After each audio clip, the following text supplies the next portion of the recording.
नमस्कार दर्शक बंधु समय काढ़ी निहाती शुणु आपण मान बहुत जरूरी कथा जीवन सारा सुस्थ रही 20टी जरूरी टिप्स आशा करुच्ची आपण मान भिडियोटी भल लगे। 1 सोरिष तेल सहित लुण को मिसाई छाती में घषिबा द्वारा छाती में जमा होता कफ बाहरी जाए। 2 अत्यधिक गरम जिनस पीवा द्वारा कैंसर हेबार आशंका बढ़ी जाए। 3 बहुत जोर ज्वर होइथिबा समय रे जदि आपण हेंगुर सेवन करती ताले आराम मिलता है। 4 गोड़र बुढ़ा आंगुली रे सोरिष तेल लगेबा द्वारा आखि कुंडे हेबा पोड़ीबा लाल पोड़ीबा दूर होता है। 5 ठिया हेई पानी पियंतु नहीं, एमिति करिबा द्वारा आंठु शीघ्र कमजोर होता है। 6 जदि प्रतिदिन सकाळु चा और कॉफी बदल रे गोटिए सेव खाइबे ताहले आपणकर स्वास्थ्य बहुत भल रहिबो। 7 तुलसी पत्र को सेवन कले मलेरिया रोग होई न थाए। 8 सकाळु जलखिया दिन जाकर सबुठु बड़ महत्वपूर्ण भोजन होता है। सकाले भोजन न कले आपणकर शरीर और दिमाग कमजोर होता है।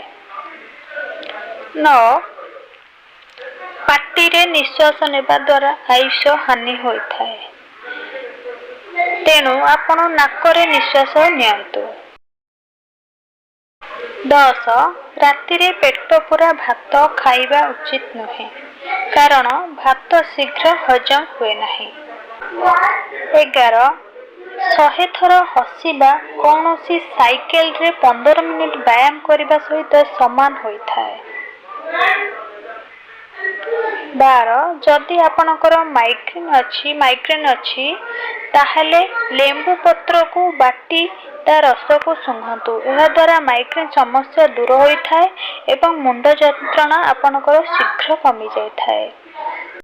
विद्यार्थी माने परीक्षा पूर्व कदली खाइबा उचित, एथिरु एनर्जी मिलता है एवं कदली रे थिबा हाई पोटासियम दिमाग को तेज करिथाए, जहा द्वारा लेखिबारे बहुत सहाय्य करिथाए। 14 ठंडा होइथिले अंडा निश्चिंत खांतु, काहेकि ना एथिरे प्रोटीन थाए जहा कि शरीर रे हेउथिबा प्रोटीन लो कमी को नियंत्रण करिथाए और हाड़ को शक्त करे। 15 सेक्स करिबार 15 मिनिट पूर्व पानी पीबा उचित।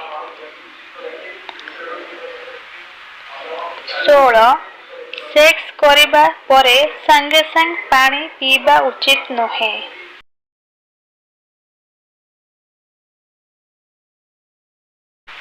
17 सेक्स करिबा पाई गोटिए स्त्री सेतेबेले नियंत्रण हराई थाए जेतेबेले पुरुष स्त्री स्तन को दबाती।